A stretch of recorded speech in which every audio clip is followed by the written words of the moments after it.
Now,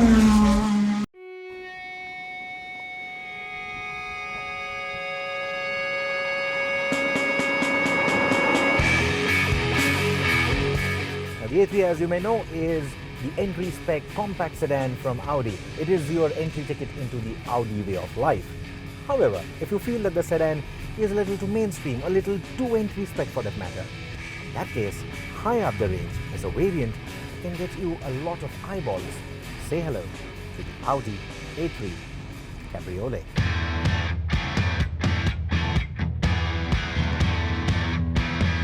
The Audi A3 is quite a likable car, and the Cabriolet is the flagship for the A3 lineup in India. Unlike the sedan though, this is a two-door and comes with a fabric hatch. The car was launched in India at the end of 2014, and what you see here is the sharper looking 2017 model. The A3 Cabriolet has been around for quite some time now, and this year it's got its nips and tucks as a part of its midlife update. But we'll come to those design bits later. The more important change is under the hood. Like before, it only comes with a petrol option, but unlike the lovely 1.8-litre 180 PS engine that powered the previous model, the updated Cabriolet now comes with Audi India's new entry-level favourite, the 1.4-litre 4-cylinder petrol. It belongs to the same family of engines that power most of the Volkswagen Group cars, but this one has a new trick up its sleeve. What differentiates this engine though is the greener and more fuel-efficient cylinder-on-demand technology, which lets it shut off 2 out of the 4 cylinders when your driving style doesn't really demand the full-blown power and torque that this engine has to offer. In theory, that essentially means that low-load conditions for the engine, like driving at moderate speeds in the city or cruising on the highway, doesn't require as much fuel as the 1.8. To that effect, the A3 Cabriolet now claims to go a couple of kilometers more per litre of petrol compared to the outgoing model. In our tests, however, the difference was marginal, with the new engine delivering 12.3 kilometers to a litre compared to the outgoing car's 12.1. The downside to the downsizing of the engine is that the A3 Cabriolet is now lower on power too. Of course, the power deficit has made a lot of difference to the way this car performs. Compared to the older 1.8, this doesn't have that sudden gush of power. It doesn't feel as sprightly when you're gunning for it. In fact, that 0 to 100 time almost on par with the Baleno RS, and that's a bit of a downer. But when you're on the go, when you're driving it around twisties, when you're on the highway and you want to pull overtakes, the engine doesn't really feel out of breath. It doesn't really feel all that underpowered. It's only when you need that extra edge, that extra performance, is where you start missing the 1.8. The STRONIC gearbox makes life easy and is quick and smooth in its operation, no matter where you're driving, city, highway or the mountains. The transition from 2-cylinder to the 4-cylinder mode is unnoticeable too.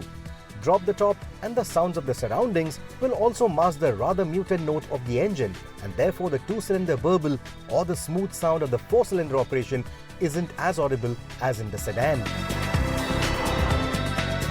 Speaking of sounds and noises, the swishing sound of the wind with the top down gets annoying only past the 130 km/h mark. Have the roof up and the little buzzing sound of the wind over the fabric top or the wing mirrors is audible past 120. Compared to the previous car we tested, the roof mechanism of the new A3 also remained quieter around bends without any annoying creaks or squeaks coming from it. I've said this previously as well, it's surprising how well the A3 handles for a front-wheel driven car. It doesn't have a very pronounced understeer that is inherent to front-wheel drive configurations. The same thing continues with the A3 Cabriolet as well. But what mars the fun is the grip from the tires. It just feels a little skittish. It doesn't have that crisp edge. And what contributes more to that effect is the suspension setup. It feels a tad too squishy for a car that looks as sporty as this. I would have liked something that's a little more sharper, something that handles a little more predictably.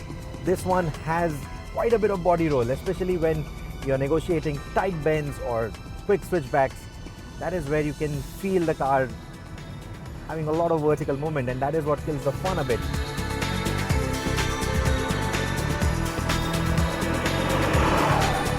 That is the price that you have to pay for the exclusivity that the convertible form offers.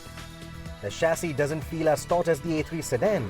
It remains stable at speed but feels rather soft around bends. The A3's idea of open-top motoring then is a laid-back drive and not carving corners like you would in a Mini Cooper convertible.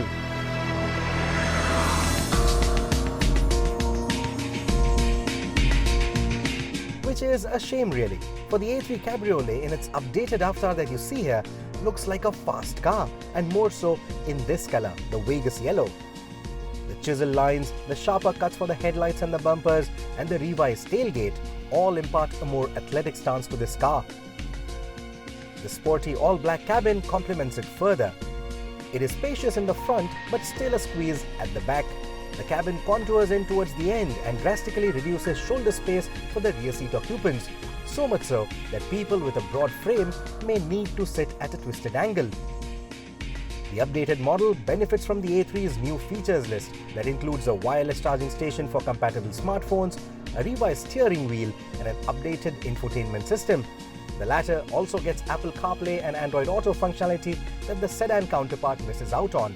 And the convertible can also be specified with the virtual cockpit instrumentation for additional money. And speaking of money.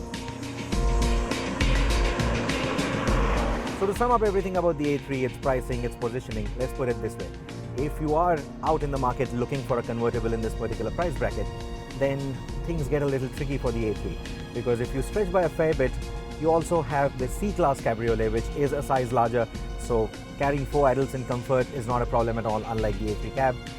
It also has a better kit. To me, it looks better, the cabin is much better laid out, and it also comes with a lot of power and torque as compared to this. So I think that car makes more sense in terms of the amount of value that it offers. But if you think the C-Class Cabriolet looks a little too boring and you want something more youthful, then lower in the price segment, you have the stunning Mini Cooper S. The car is so much more fun to drive. That go-kart feel that it keeps touting about. It actually works. It actually feels as good to drive. The A3 on the other hand feels very laid back.